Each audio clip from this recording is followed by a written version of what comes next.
Hi, this is PHYS30141 video 33, and in this video we'll talk about some of the practicalities of waveguides and summarize a few ideas. So as we saw before, this waveguide, which has an aperture of something like 25 millimeters, I think it was 27 millimeters this one, this has a cutoff frequency, which means that we use it for transmitting X-band, which means something of the order of 10 gigahertz. Here is a larger waveguide. And you can see that this one's actually curved, so I can send the radiation around corners. But the principle remains much the same. We make the waveguide larger, and we can carry lower frequencies. So this one is C-band. And as an aside, you think about what these might be used for. Here is another device of a similar aperture. So this is a life-size one. This is an X-band cavity. And you can see here that this waveguide is used to transfer radiation, so the radiation travels smoothly along the waveguide. And here is another device where if I open it up, you can see, I'll show this one, this has a series of cells with conducting regions. So these are cavities. And notice that these cavities all have different lengths in the Z direction.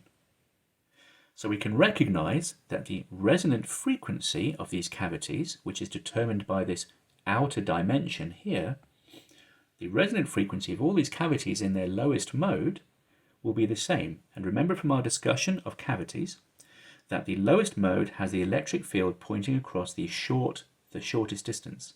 So the electric field in the lowest mode of these cavities, which we assume which is what we're using, and that is true, these cavities all have the electric field pointing in the Z direction along this tube. Now you see that these are all different lengths, and also there are different spaces, and actually these spaces here have electric field alternately pointing one way or the other way. So as particles pass along here, they will see an alternating voltage such that at the point where they cross through each of these cells, they'll see an accelerating voltage propelling them forwards. So as long as I time when the electrons come in from one end, they will be progressively accelerated along this structure. So this structure is called an accelerating cavity, and it consists of a number of cells all oscillating with the same frequency. Now you can see here, this is how we get the electromagnetic power into the cavity, how we build up an electric field. We feed it in from the side with one of these waveguides. So here is the waveguide, and as you can see, I just couple up the two pieces together, and this is how it works. So there must be some kind of matching between the resonant frequency of the cavity and the radiation which is coming along the waveguide, and of course we arrange for that to be so. And you can see that there is a coupling which allows electric field and electromagnetic radiation to propagate and start bouncing up and down through this cavity and building up. So this is how particle accelerators accelerate particles. So this is an accelerating cavity, and a number of those strung together is often called a linear accelerator because it accelerates the particles in a straight line. In section 6 we will look at another idea in particle acceleration, which is the idea of using a magnetic field as well as one of these accelerating voltages in order to increase the energy of our charged particles. And we'll focus, of course, on the radiation produced by them. But I thought that would be a useful thing to look at, so I'll just leave that on the side there. So you can see here that we wish to provide electromagnetic radiation to many devices like this. Particle accelerators are one, radar systems are another, and mobile telephony is a third. And they all use similar frequency bands somewhere in the L, S, C, or X band region of the spectrum. Now for practical waveguides, we saw that as we drop the frequency that we're operating them at, this waveguide dimension becomes quite large. So we don't really use them for low frequencies. So at low frequencies, we tend to use coaxial cables, as we saw before. So coaxial cable is practical when the frequencies are less than a gigahertz. So as well as the waveguide becoming large, at low frequencies, coaxial achieves a lower loss per unit length than the waveguide, and it becomes reasonably manageable. So the typical attenuation for coaxial cable, we describe it in terms of decibels, dB, and at 100 megahertz, for every 100 meters of cable, we might have about 3 dB of loss. And 3 dB means basically half of the power has gone. This is a logarithmic scale, as I'm sure you're aware. 10 dB per 100 meters is a typical value we might get at 1 gigahertz. So as we increase the frequency of signal we put along the coaxial cable, we start to get a greater and greater rate of loss until it becomes unsustainable. So the reason the limit occurs, and I asked that question in one of the previous videos, is where does the power get carried in a coaxial cable? And of course the answer is in the dielectric. And heating is one of the basic basic power limitations in a coaxial cable. So at 100 megahertz, the heating limit might be something like 1 kilowatt power, okay, going along the coaxial cable, whereas at 2 gigahertz it might be something like about 200 watts. Okay, so that's coaxial cable. Now we saw for waveguides that it's impractical to use waveguides at very low frequencies, so we use them at high frequencies, and remember that the cutoff frequency for the m and nth mode is equal to c over 2 root m squared over a squared plus n squared over b squared, and we can rewrite that in terms of lambda mn if we like, and the general formula for that is equal to root m squared over a squared plus n squared over b squared. I've just inverted and divided by c to convert from the frequency to the wavelength. We do have to actually be careful because waveguides are not necessarily filled with air. So if you can see here, there's just empty space there. So the velocity of the radiation as it propagates backwards and forwards and inside the waveguide is more or less the speed of light. We can also conceive of dielectric waveguides where this might be filled with some kind of plastic or insulating material, and then the radiation will propagate through that dielectric at a lower velocity, and then we should really replace c with a different velocity, which of course will be equal to 1 over epsilon r epsilon naught mu r mu naught. Now, as we said before, we make waveguide in rectangular shape such that b is equal to 2a, more or less, because this allows the largest range of frequencies to be sent down the waveguide, while still only allowing the TE01 to propagate. So we imagine that at a given frequency, having this waveguide be rectangular allows us to get the largest average power down the waveguide, because the power is proportional to the area, while still maintaining the ability to provide a variety of frequencies down the waveguide. So let's calculate that.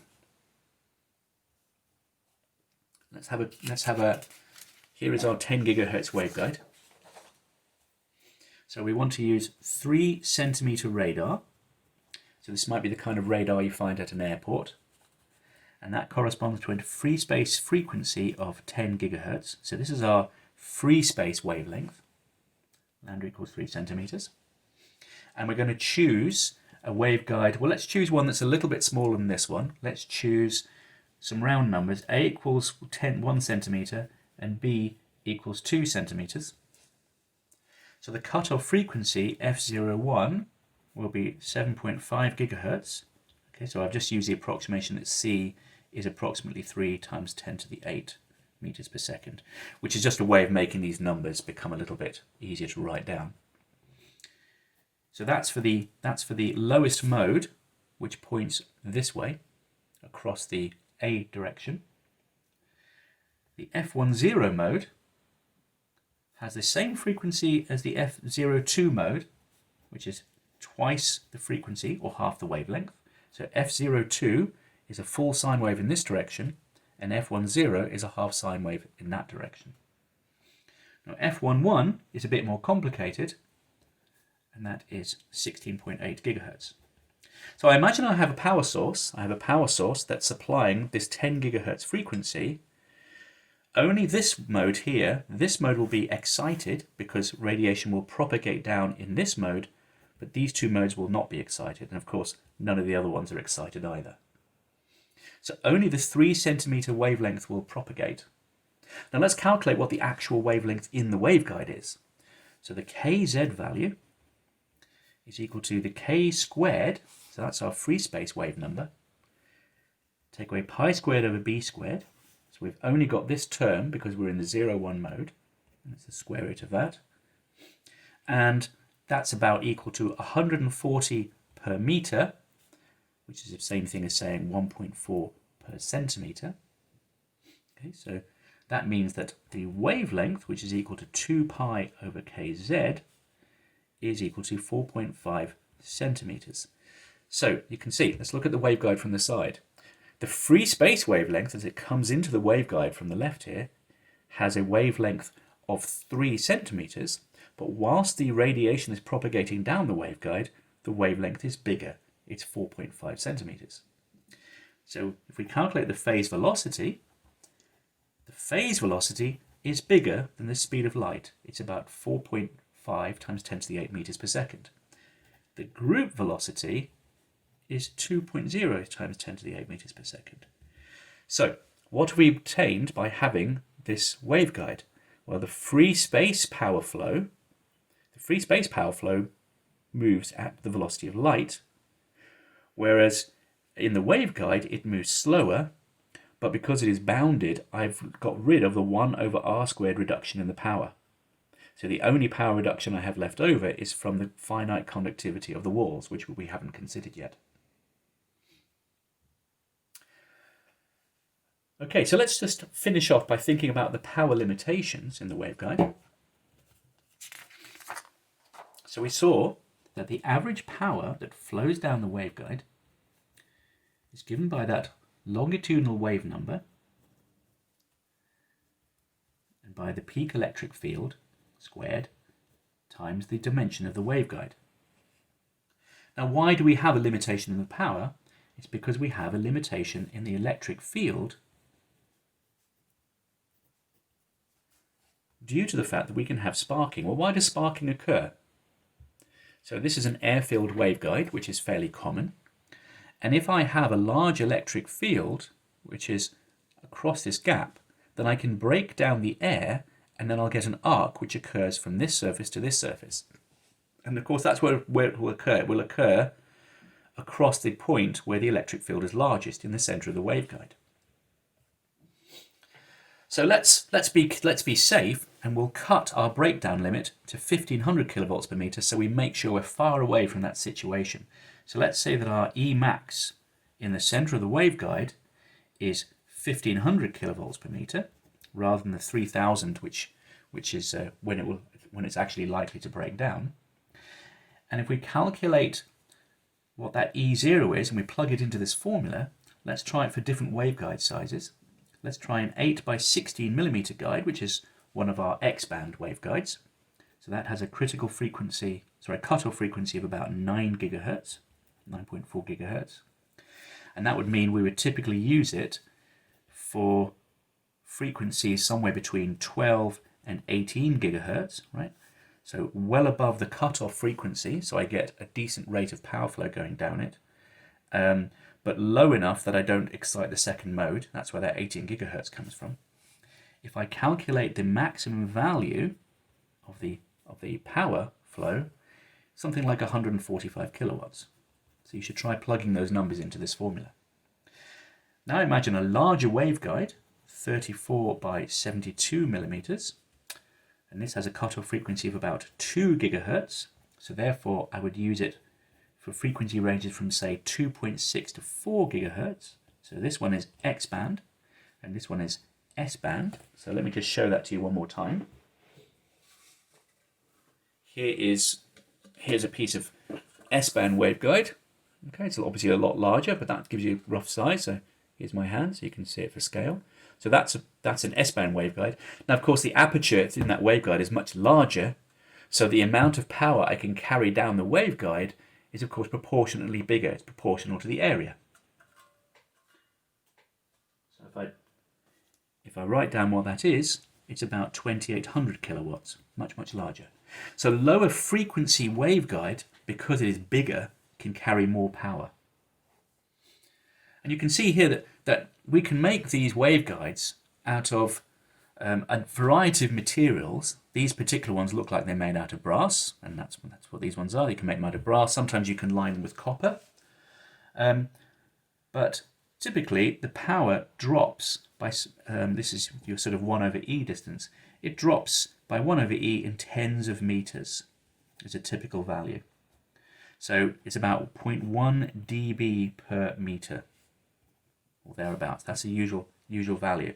And we should compare that with the number of dBs we lose per meter in coaxial cable, which is usually much larger at these high frequencies. So that's our trade-off between using waveguides and coaxial cable. At higher frequencies, the waveguide becomes competitive in terms of size, and it allows us to propagate those very high frequencies with comparatively little loss, because the coaxial cable loss becomes much larger at high frequencies.